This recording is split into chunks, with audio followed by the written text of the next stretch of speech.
interested in games and graphics programming and stuff like this.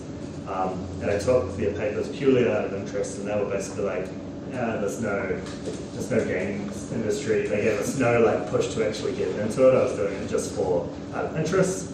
And then fast forward, like I think I went to some software stuff for a little while, and then my ex-girlfriend wanted to get a job. Had been working in games, and then wanted to come to Auckland and harass Dean to get a job here, and so she did, and then we moved down to Dunedin, and then I just chipped away at Dean until he gave me a job. So that was, and it was kind of like, I didn't realise that there were game studios that you could actually come and work at in New Zealand. I always thought if I wanted to do that, it would be, I'd have to travel and move somewhere else to get there, to get there. So I never really considered it as a serious option until it kind of happened. So, but it was cool that it did. Yeah, yes. I did a degree in comp sci and then came up here to do my master's at Auckland Uni. Then did 1 year and decided that I hated research. And then I started looking for a job, and then like this ad popped up and it's like, come to MDS, it's a game school. So I went there and I made a lot of connections, and then I ended up got sponsored to go to the San Francisco Game Developers Conference, and ended up meeting a bunch of people there, and I ended up doing got two jobs out of that. Just talking to people, just going to like little seminars and just like chatting to people next to me and stuff like that. And and then I've just been in games ever since. Wait, so those two jobs you got, were those both studios in America? In America. What was like? Did you seriously consider them because you live in New Zealand? I was a third year MDS graduate at the time, so I was jumping for any opportunity to jump into the games industry. So like when some guy said, we can give you some remote work, but we're not going to pay you, and I was like, yeah, sure, I'll do that. I did that, and they still owe me about $40,000. Well, that's fine. A good lesson. Yeah, it was a really good lesson. But I jumped from that job to another one. It was also remote work, and that was really well. But yeah, they didn't know how to market, so that gone. And then ended up working at Renegade, and from there, come here.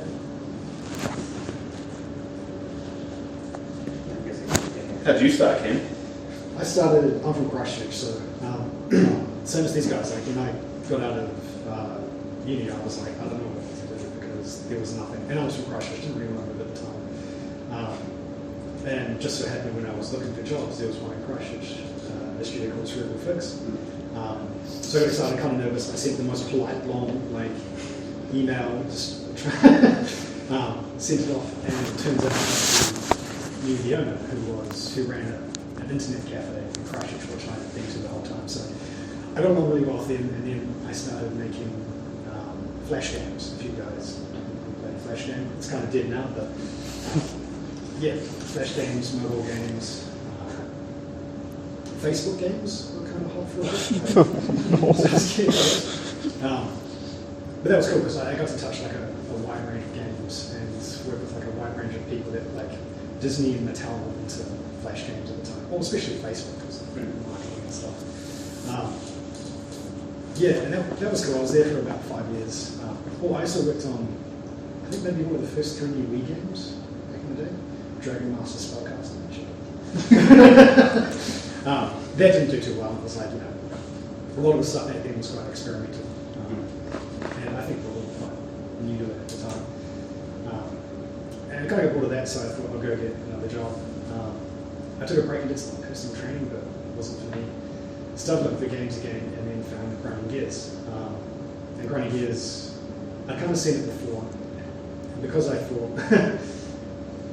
with other games, they hadn't gone so well in New Zealand, there was no big thing. I was like, maybe I go overseas, maybe I'll start looking elsewhere if I want to be serious about it. But it was cool, so I thought I'll give it a go. Came up to Auckland and it turned out to be a massive hit, and it was awesome.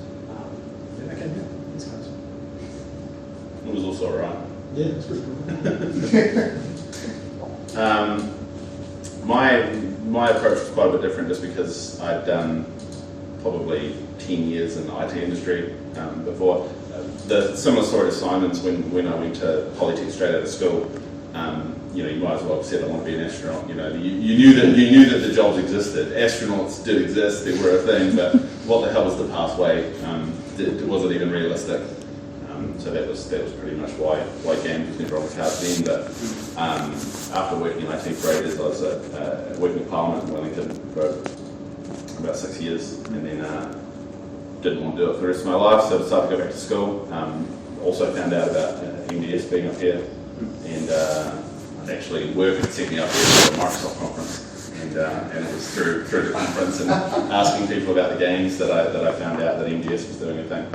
And went to the open day on the last day of instead of going to the Microsoft conference, went to the open day at MDS, and the rest was history. So it was that was cool. Graduating from there, much like Simon again, my ex-girlfriend had got an internship at Rocketwerkz for the school holidays, and she suggested I apply as well, and I did, and then said no to the first offer like 3 times, and then eventually realised that there were no other offers, and I really just needed to suck it up and take it, and it worked out alright. So I think when was it? I think the studio was about 20 odd people then. It's about the same time around, just before Simon started as well. And I think from our graduating year, it was 3 full classes by the 3rd year, about 60 people, and I think about 6 people got jobs in the games industry straight out of there. A lot of them are in work now, and over time, a lot of people did wind up in game studio jobs all around the world, but I think we were very lucky to be in that group. There's a lot more remote game dev, like so many of the jobs that I'm seeing, it's like, And through code and stuff, there's way more action studios in the country now, whereas back then there really weren't many. Everyone was either going to Pickpop or it was either Pickpop, Grinding Gear, or Rocketwerkz. It's funny, you laugh about Facebook games, but one of the country's longest running studios, Runaway down Dunedin, they started with a Flutter was their first big game, and that was a I Facebook remember game. playing that at uni. Yeah, It's crazy. So it's luckily the landscape now, there's a lot more studios out there, and it's a lot more varied work and stuff on it. But plus, like you said, there's remote places all around the world. Post-COVID, people are a lot more. The expectation that they'll have this global team. even a lot of the studios within New Zealand, right? So, where Rogan went, like getting that place responsible, but that's completely remote, based out of Tauranga, they've got an office, but I think all of their stuff work remote. That's a really tough. I'm curious how it's working out for them, but I think the toughest part of remote work would be for a junior. So I wanted to start out because again, so much of what you learn is, we sort of had this thing down Dunedin where everyone, juniors and seniors, everyone had a limited leave, but we found the thing that was crucial for juniors is contact hours, just that time, that time in the office, not necessarily always, on your pen or coding away, but just being there to solve problems with people when they come up. So many of the learnings come from those conversations or someone else asking you to come over and look at something, and then those organic conversations that happen. A lot of ad hoc conversations and learnings and stuff you think of. So I think even though there is a big push to support remote work, and I know that there's quite a negative slant put on a lot of studios that are focusing on getting people back in the studio and working. I think that's just because hybrid sucks.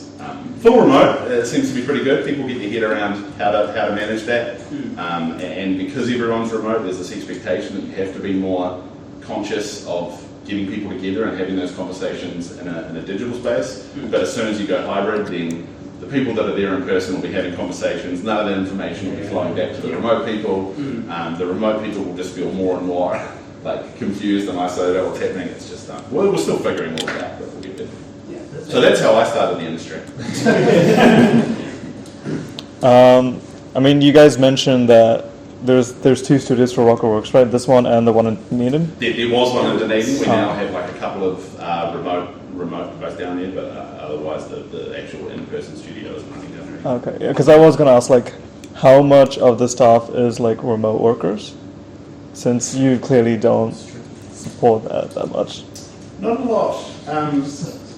Yeah, it's really not a lot. And the people that we have got full-time remote were actually people that were in the office and just through circumstance have either had to go back to their home country or have ended up moving somewhere else, but their role is super important to us, so we've just kept ticking that on. But we're sort of not reining that in, but we're aware of the complexities of having remote people on teams that are otherwise here in person. So we definitely encourage people to come in when they can, and we try and do, we'll do every couple of months or whatever, we have what's called town hall meeting, which is what we use this room for, just to bring everyone in, because we find that if you are having to have remote people, it makes it a lot easier if you just have some FaceTime every now and then, just so you know who you're working with, you have those conversations. It's no longer just an icon in Discord that lights up occasionally. It's an actual person that you know how to work with, and you can have those. And there's been like little stuff as well about working remotely. So Peter has been back in since David started, and he just started, and they just, I don't think they've said a word to each other like online. And then today they had a big conversation about painting minis and stuff like that. And now I'm sure once they get back online, there'll be a lot more conversation. So it's like, that's a completely non-work related discussion that they had today. But I think you've got to have some, well, you don't have to, but it helps if you have some FaceTime to just like that, yeah. Like, it's more organic. Yeah, because from my peers that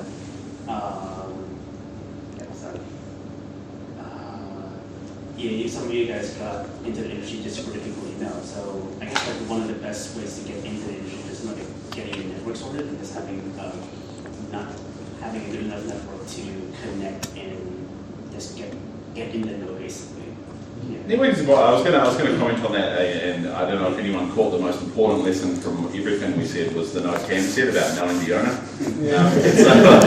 That definitely helps, but I don't know. My personal take on networking is that if you're just talking to people for the sake of networking, it's obvious, and that'll turn a lot of people off. Like that forced business card exchange, and it's there are people that do it, and I know that a lot of people.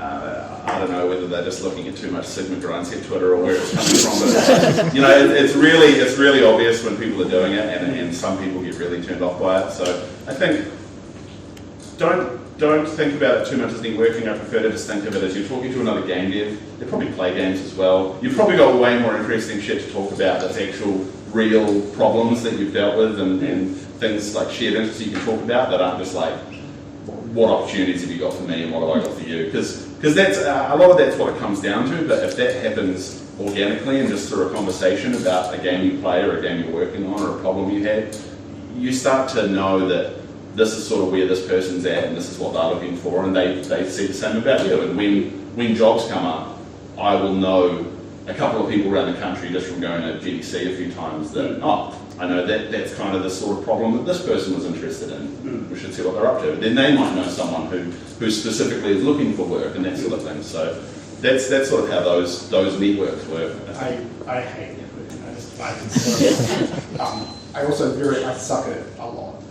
But I got one of my jobs because I talked to someone about Pokemon for 3 hours, and then he was setting me up and said, "Hey, do you want this job?" Yeah, no, I think, and also going to those conferences year on year, I think that is super worthwhile. Don't go to the first one and be like, oh, I don't think I really got what I was looking for out of that, I'm not going back. Because you go, I found you go the first year, you meet, even if you meet 2 or 3 people that you actually got a chance to really talk to and get to know, the next year you go back, if they're there as well, they'll introduce you to a few more chat circles, which will be a few more people, and then by the time you're going like your 3rd or 4th time, you're part of the furniture, everyone sort of knows who you are and where you're coming from. And then like even just from going to the New Zealand ones a few times, I then went to the Australian one for the first time, and there was enough overlap with Aussies who'd either come to the Kiwi ones or Kiwis that I'd met at NZGDC who were really visible in the Australian game scene, and then it just grows from there. Also, if you're 7 feet tall, when people really remember you, that helps. But We had a guy here, Dave Oshry, for a while who was not 7 feet tall, but everyone remembers him when they talk to him. So yeah, I think when I see people networking, like the most effective one, and like the people that stick on my mind are when you've talked to someone and you've talked about something interesting, and then that person, if they're then talking to someone else about what you've talked to them about, they're like, oh yeah, that person was doing this really cool thing or whatever. Like that's the kind of stuff that sticks in my mind, as opposed to just meeting someone that's part of it, but then also just doing cool stuff and sharing that with people and having those kinds of discussions with people is what sticks in my mind when I go to something like that. well, they'll know too. Like if you go up and you're talking to someone and they're talking to one of their friends, but they know their friend is super into graphics programming, and you've talked about a problem that involves graphics programming, they will introduce you as, hey, here's the guy I was talking to about that weird shader problem. So that's how it grows. Not forcing it, just letting it sort of find the common threads. How would someone not in the programming skill set get networking for example, like a musician or like a artist? You'll find and I mean the audio people are almost a special niche for that, because they're used to being like the not an artist, not a programmer, but often they're either doing their own thread of talks, so they try and run a separate audio stream. Audio is much like tech artists. There's a few people that know it's a bit of a niche thing and they really want to meet other people that do the same thing, so they run their own networking things. So like every conference, there's like I know Chris Murphy organised like a tech artist lunch where he would just pull all the tech artists they can, and that's really useful for getting into the industry as well, because you can get some more niche specific knowledge on how to approach that thing. Like I said, audio is the same, whether it's either musicians or sound engineering people. Audio is quite kind of a funny one, right? Because we have, a lot of them, it's not, they haven't sort of gone to game school and learned all that stuff. I mean, I know Andy's background's he's been in audio engineering for a long time, but like Chad's one of our sound engineers, he's singing a punk band and it's like, Still does. yeah. Like a lot of them have done. Matt Caritas, I think he was one from down Dunedin. He came on board as a contract musician, contract sound engineer, and wasn't he originally composing? Wasn't that the first thing he was contracted for? And then no, I think it was just to help Paul. It was just as a sort of support sound engineer, and I remember after he'd worked, you just.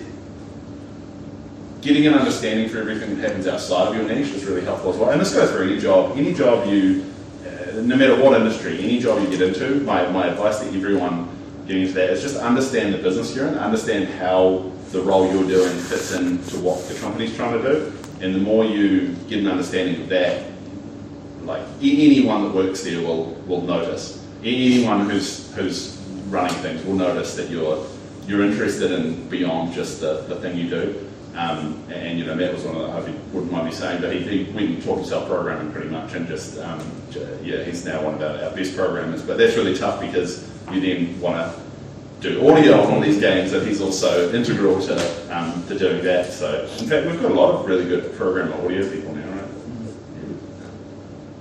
right? Find the niche people, find the people that share that niche. Find a niche. Yeah. Finding a niche is a whole separate discussion. Yeah. So you're product chief officer, right? Yeah. I have a question for requesting ideas. For example, I believe that every game developers have like a personal cool ideas. Like, can anyone request their like? They can pitch them. We've kind of gone through that, and that for the first time in a long time in the studio, because we used to want to. We've always been pretty bad at running lots and lots of different projects. So most studios, they're a bit more restrained, I think, and just being like, hey, there's a project.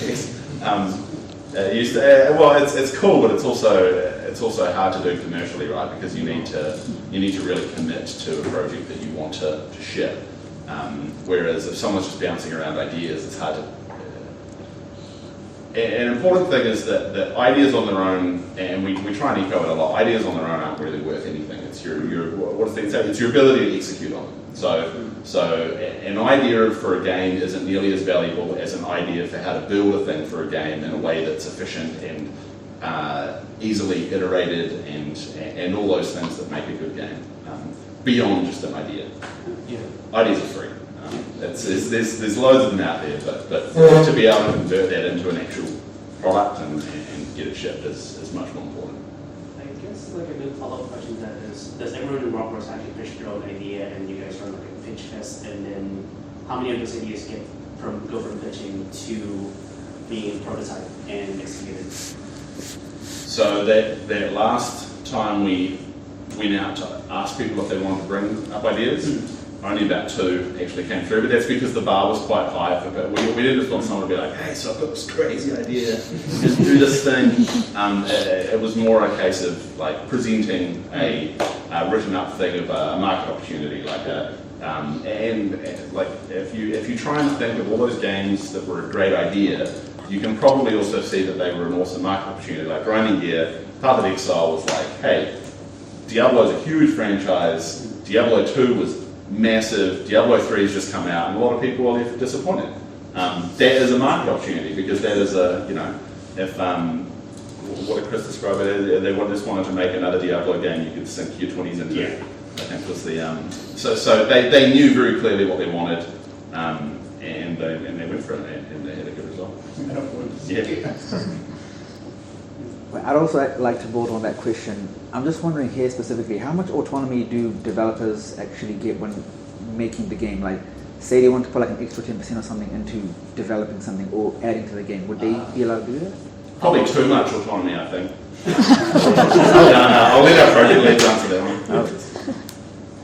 one. For us, we clearly define features, and then depending on what the program is doing or the design is doing, they can run with it. They'll make some extra stuff and they'll be like, that's cool, we'll add that, or that doesn't work, so we won't.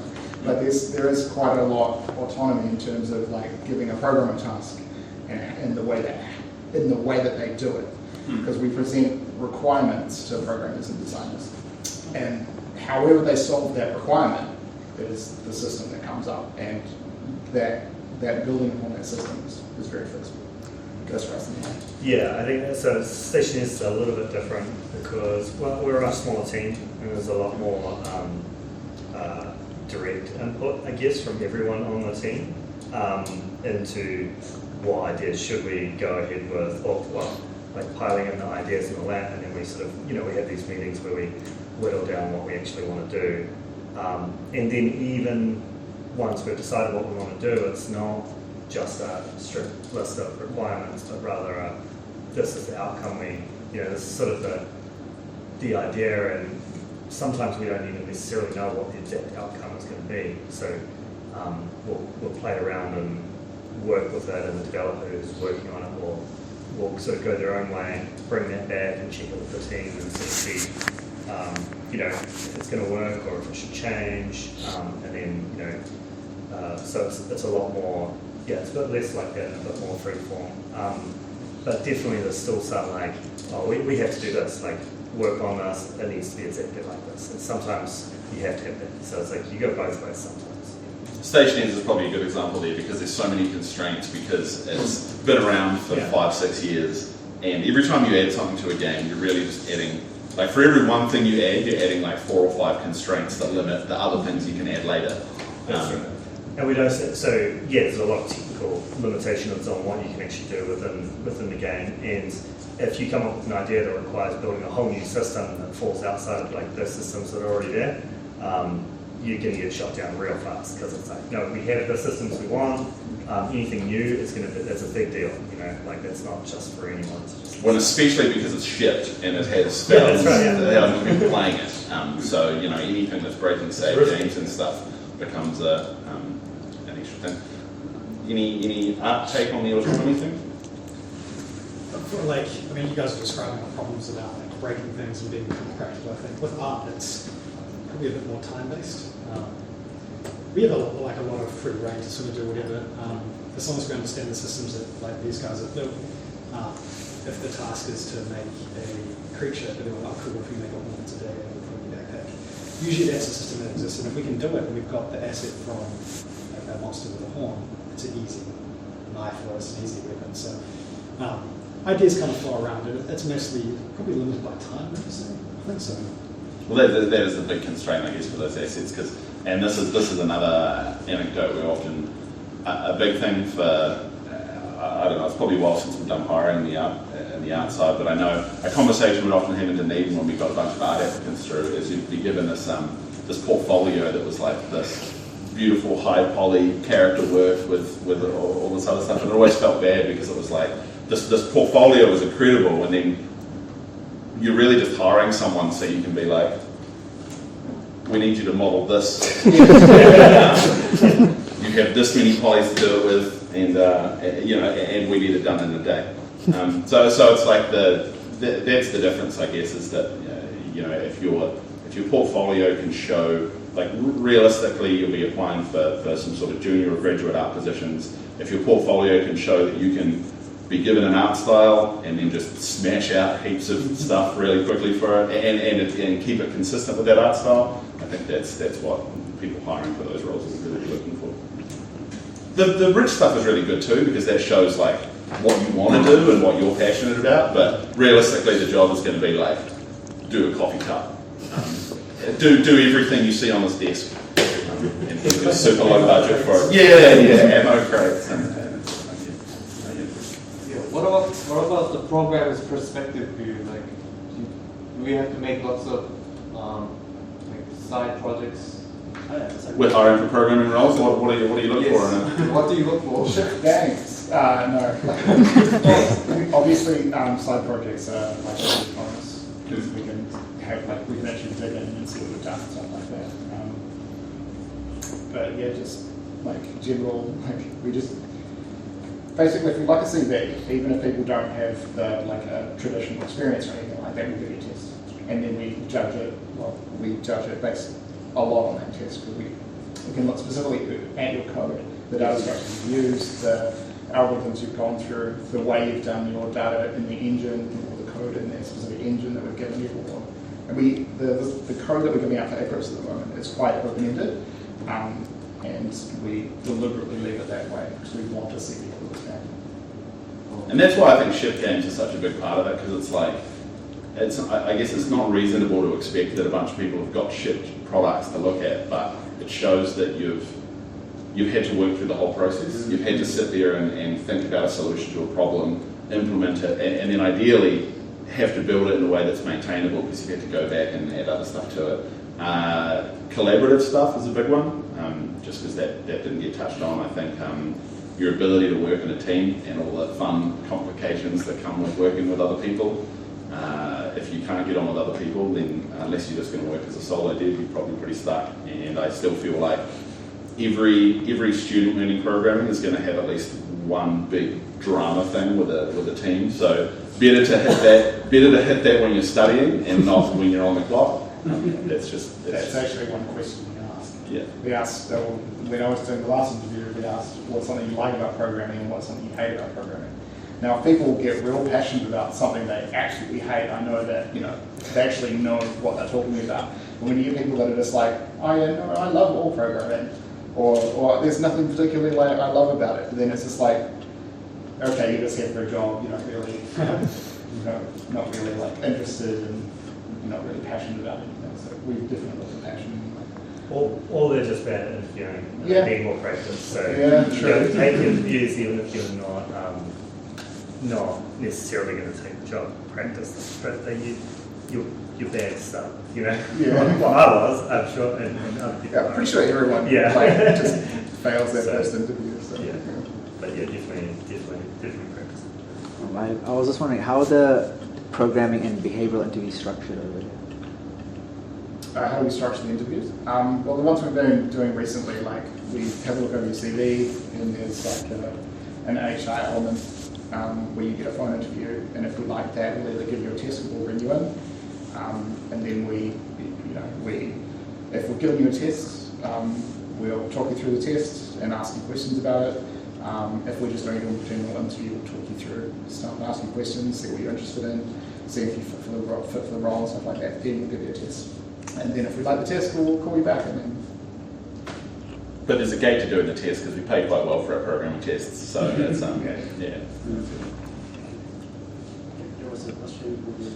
Yeah, this was just sort of about like side projects for developers or just programmers in general. What do you find most like stuff you want out of side project? Is it more like it was popular as a side project, or it had a lot of content, or it was well programmed, or it was creative? What things do you find most like that you want? I'll let these guys answer on the programming side, but I think distinctly any CV or anything like that, it's going to be different for the role. It's going to be like if a role's on a super small team that's doing a bit of like prototyping or is working on a project that's in the early phase, then someone who does show a passion for game design and an interest in that stuff would be specifically useful in that one. If it was hiring for a role where we saw the future of that being on a project that's been out for ages and just being a more caretaker role, sort of fixing bugs and things like that, then that stuff wouldn't be as relevant. But again, it all depends on the role and where it's going. Yeah, I guess for me, when looking at those like other projects, like you want to do ones of what you actually want to do, right? Like, so if you're I've seen a lot of projects which weren't so relevant to the role that was being applied for, which is, you know, they're showing what they have, but like if I'm looking for a programmer, like a skilled programmer, and then I see this project is like very light on programming and then all built in engine using engine tools, then that's not necessarily going to help me make a decision. Well, it might be bad, you know, because I'm like, well, I'm getting the impression that you're more of developing in the engine and are applied on the code. So like, I think make sure that the things you're presenting are appropriate for the position you're applying for. I'd say the exception to that is like a shipped game. Like that's like if you ship a game and it sells copies, then always ship it. Like that's because that's a whole other thing. It's like, you know, being able to get to that point is huge, you know. So shipping's real hard. Shipping a game is real hard. That last 10-20% is a phenomenal amount of work. And it's hard. It's hard mentally. It's not just the work. It's like mentally as well. Just because you sort of know what the finish line looks like, but you don't know if it's in front of you. You just got to sort of keep trudging forward, and then you get test feedback, and then it's like, okay, it's got to change. Well, and even further, maybe like if you're, you know, say you're applying for a technical artist role or, you know, a graphics programmer role, something like this, and like you can pull stuff out of those projects and display them separately as well. You don't hide them away in a project. Pull that stuff out and display it separately, and like really, you know, put that on the mantle if you're really proud of something, as well as you know, showing off the project itself.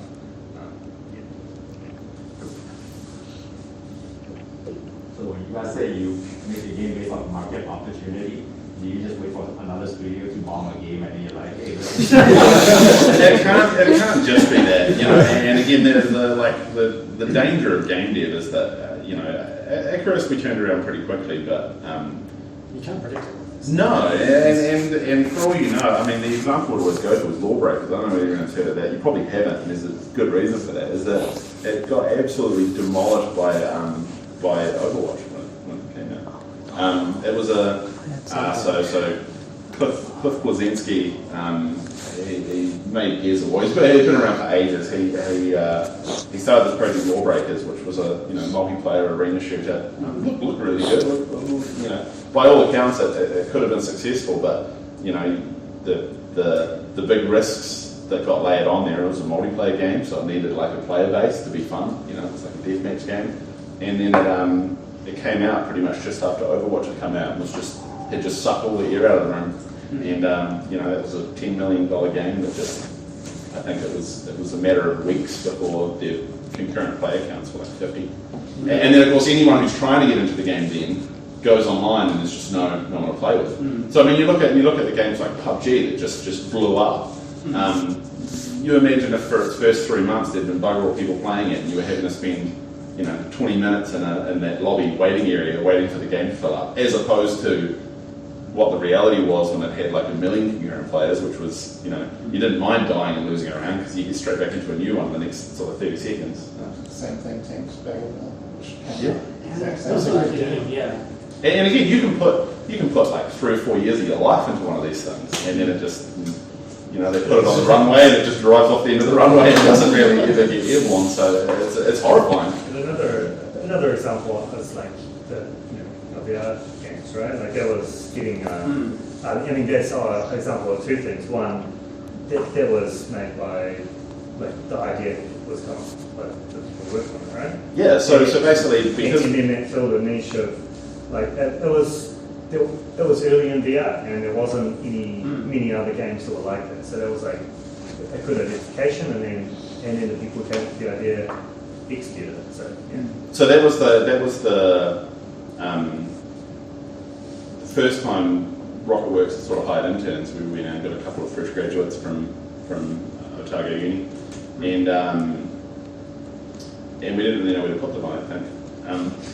And then because Dean had a really good relationship with Valve, Steam sent us a pretty early Vive dev kit, and it had just kind of sat there in the box for ages and no one had done anything with it. And then in the quest to find something to do with these interns, they pretty much just shoved them in a back room with the Vive and said make something cool. And they made a game that, again, it was 2016, so there was bugger all in the way of VR games out there, and they made Out of Ammo, which is still the studio's only ever game that's had a retail box.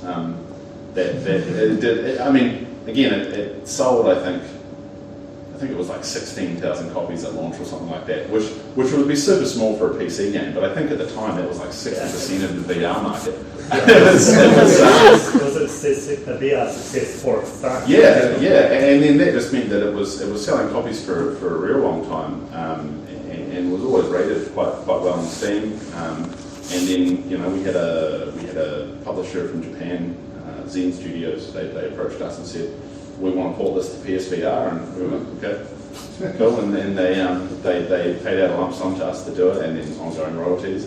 And that was the first time the studio had done a profit share as well. So we sort of let chuck that team in a room and had them negotiate their own profit share terms with each other, which was a whole different social experiment. But no, it was cool. These interns got to pocket a few grand and walk away with their first share title. It was just kind of a result of their own hard work. So that was an example where, like, if their portfolio had shown, and I think it had, complete games. So not necessarily shipped or big commercial successes or anything, but they'd had to go through the process of doing every part of it. They've had to do some UI, they've had to do a menu, they've had to do audio. Just make it like feature complete. Yeah. But then that becomes the question, what is complete in a game? When you run out of time, money, patience. Yeah, I mean, I would say if you're making a project to be part of your portfolio, like, keep the scope small. Like, just do one thing.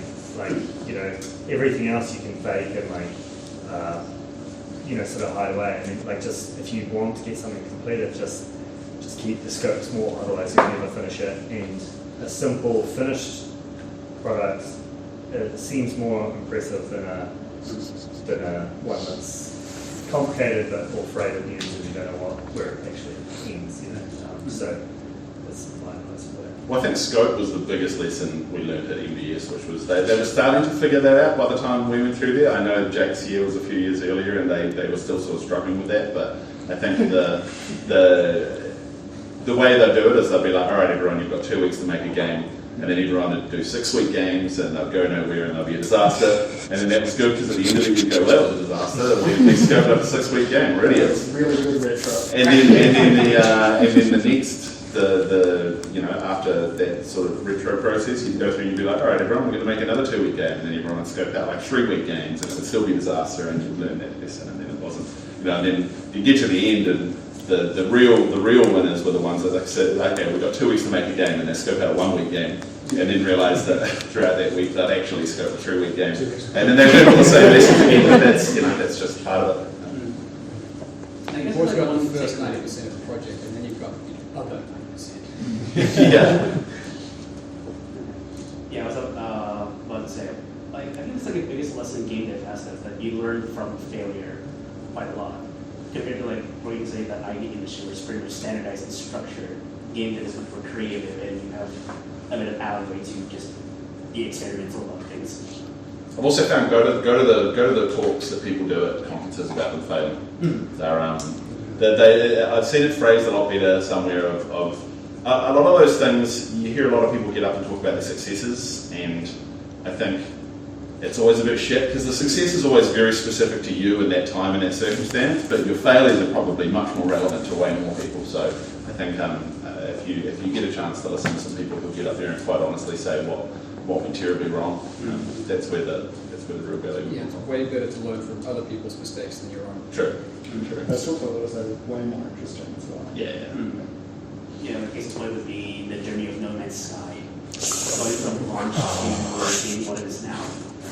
Yeah, but I mean that's a massive success. But again, that would be one where I'd say what lessons the lesson that a lot of people might mistakenly take away from that is if we release a game that's received really poorly and is awful, then we can just then spend the hundreds of millions of dollars we got at launch to fix it up over the next 12, 6 years, which again would be a bad lesson, right? So, yeah. Okay, I have a question for you.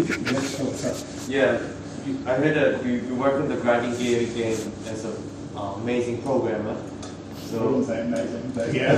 I say amazing, so yeah. I'm just wondering, I'm very interested in Rocketwerkz. I kind of look into what API they're using. What API? Yes, do they use Vulkan or are you allowed to say that? Right. Yeah. They use DirectX. Oh, really? Yeah. Is that why they're only running on Windows platform? I can't speak. Yeah. But no, they use DirectX because it's in the settings and stuff. You can swap between a couple of. It's been a few years, but.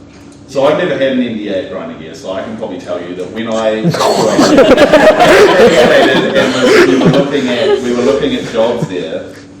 One thing that we laughed about, because we were one of the last years at MBS, I think, that had learned DirectX 9, and they were one of the only studios in the world, I think, that was still like doing a lot of stuff in DirectX 9, but that was because a whole bunch of their player base in Asia were running on Windows XP machines, which everywhere else has shut off. But that was just it runs back that far. But that's their own custom engines, so that.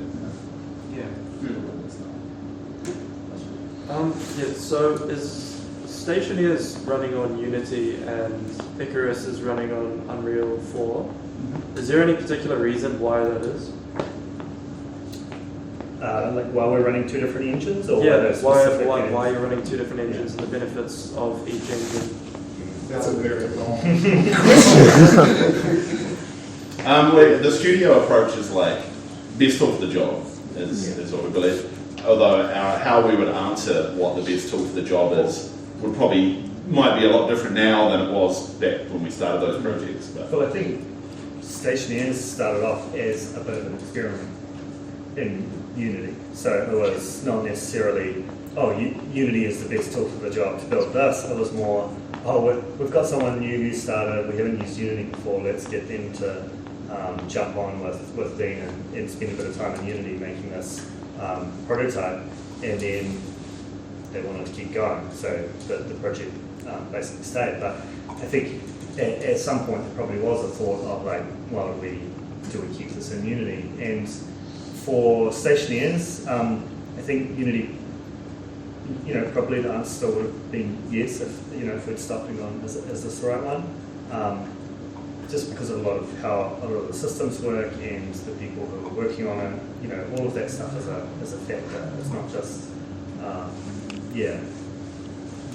But we don't decide at the company, we're not like, oh yes, we're an Unreal company or a Unity company or anything like that. like of work. So that was it cost a lot of money to do that, and we only did it because like we had to. It was either deal with this technical problem we were having or upgrade. We're kind of a weird studio in that regard, that because we treat all our games as like live service things, we keep patching them and stuff. We put a bit more. It's more valuable to us to upgrade the engine version if we plan to continue development for ages. But there's a lot of times when if we'd shipped a game and it had come out, it had done all right, we're doing 3 patches and then that's going to be it. You'd be really hard pressed to justify doing something as dramatic as an engine upgrade. Even upgrading minor versions on Icarus, we have to be careful. Just because Unreal likes to decrement a whole lot of functionality from one version to the next, or replace it with something completely different. So just in general, you should be really careful about that. So I should add, David's one of our newest hires on the Stationeers team. It's encrypted behind you. Yeah. But came across with, again, you were talking about like what you have in your portfolio. David had a Professional nerd. yeah, fully shipped game on Steam, published by Devolve Digital, right? So, and that was a solo dev. I was the only programmer on it. Right. Yeah. Because So solid. Whoa. Yeah. Yeah, we're having room for one more question. Oh. Does anyone else want to ask? Because I have a question. That's the question. All right. That's it. I was just wondering, have there ever been any conversations about potentially building your own engine and having that commonplace across all your titles? Yes. Okay. Great question, Matt. We've got time for another one now, though. Okay. It's going to be on the topic of success and failure, because recently we all kind of finished off a game jam. A bunch of us participated in that, and we very quickly learned the lesson of scoping and learning from failure. And just a question from each of you, like, what's like one of the biggest lessons or mistakes that you guys like did when you were a junior dev and would like to pass down to us if you can? Marketing starts at the starting point, if not the end. I've actually got 2 games on Steam. You've only heard of one of them. It's not great to put years of your life into something and then have it release and then hundreds, maybe thousands of people buy it. You've got to be building an audience the entire way through.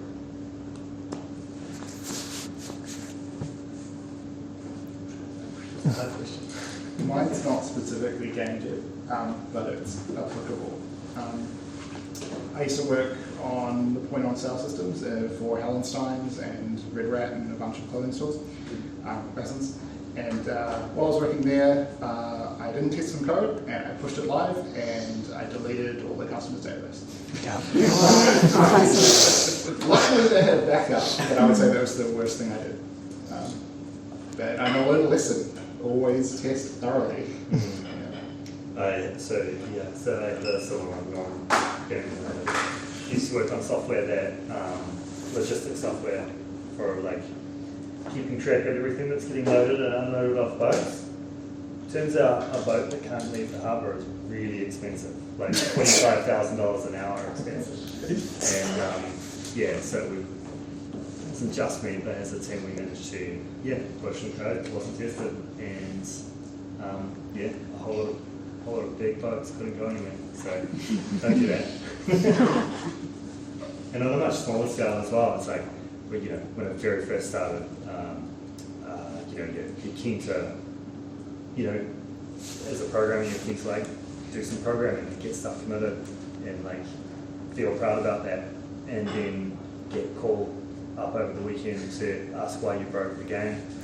So it's, I think it's, it's sort of like a rite of passage to make some of those mistakes, and hopefully the people who hired you are smart enough not to put you in a position where it actually matters.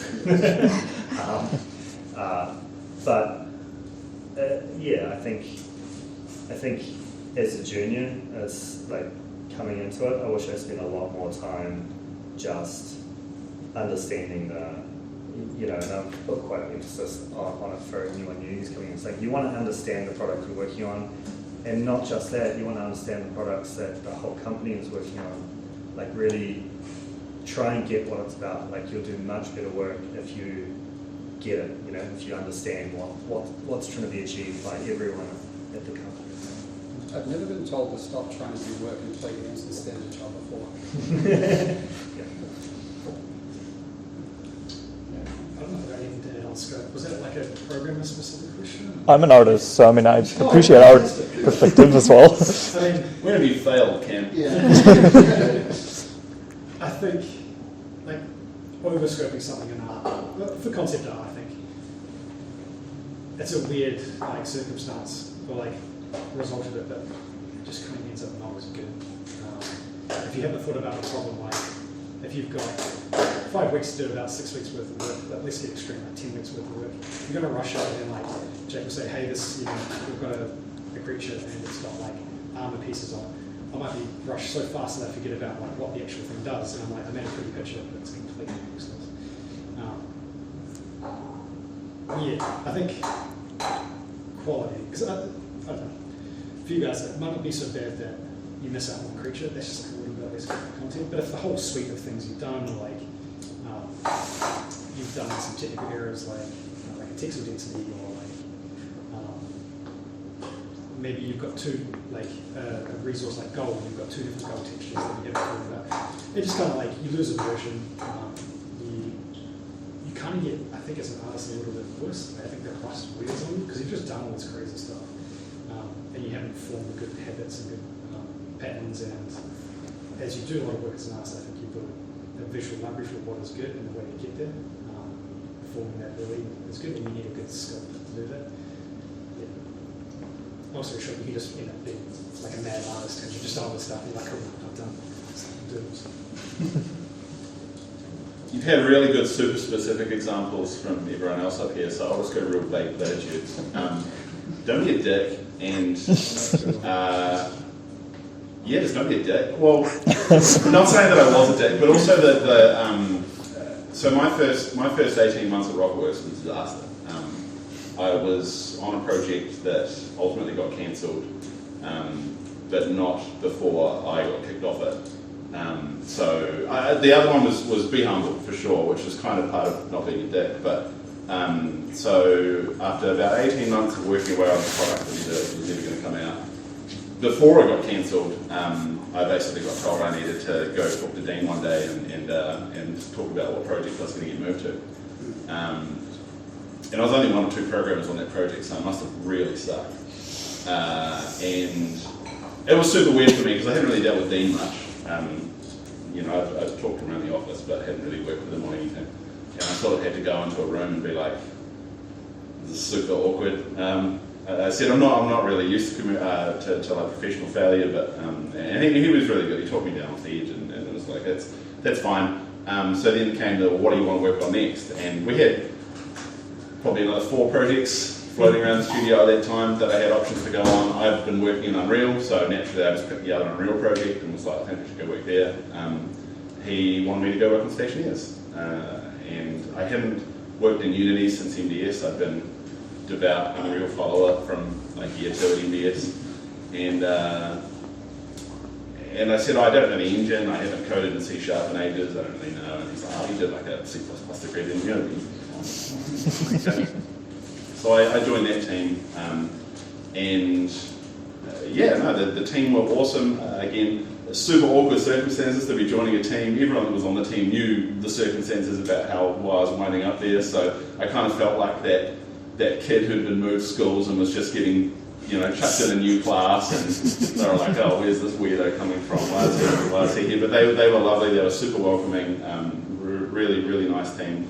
And you know, I just kind of, knowing that I was in this weird position, I just agreed to do all of the shit programming tasks that no one wanted to do. So I immediately became very good friends with the UI guy, because he'd had all these buttons that he wanted hooked up for months and no one had no time for him. So he now had a UI programmer to implement his UI, and that was a super gentle way for me to learn Unity. There's not much you can fuck up on a button, but he did. Unity UI is not a gentle way to learn. Just so that. As far as like the coding problems, that was all pretty straightforward. So that was really cool, and yeah, the rest was history. So it went really well on that project. but again, it was, I think like when shit is going bad, be honest with someone, feel free to go and talk to them about it. Don't sit on your problem, making it worse in your head. Like, you know, I would have in past jobs when I'd had any of those other sort of good disaster stories from pre-games. Just talk to someone you think you can talk to, tell them what's gone wrong. You're going to find that it's like instantly you'll feel better, but then also, what's the thing about like a problem shared is a problem halved or something? You know, basically dragging down with it. all that. So those are the big ones, but also I think the high level point there is that chances are you could be working on something that's not going to go anywhere, so don't get too cocky about it.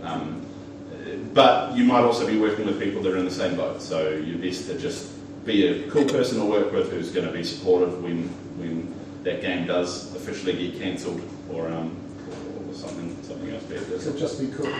Just be cool and don't be a dick. Just a quick note, it's an interesting thing, you know, is, you know, when I first started, I felt like, and this is kind of the same for any job you do, not necessarily games, but you go into a job and you immediately assume that everyone else around you knows what you're doing and has been there forever.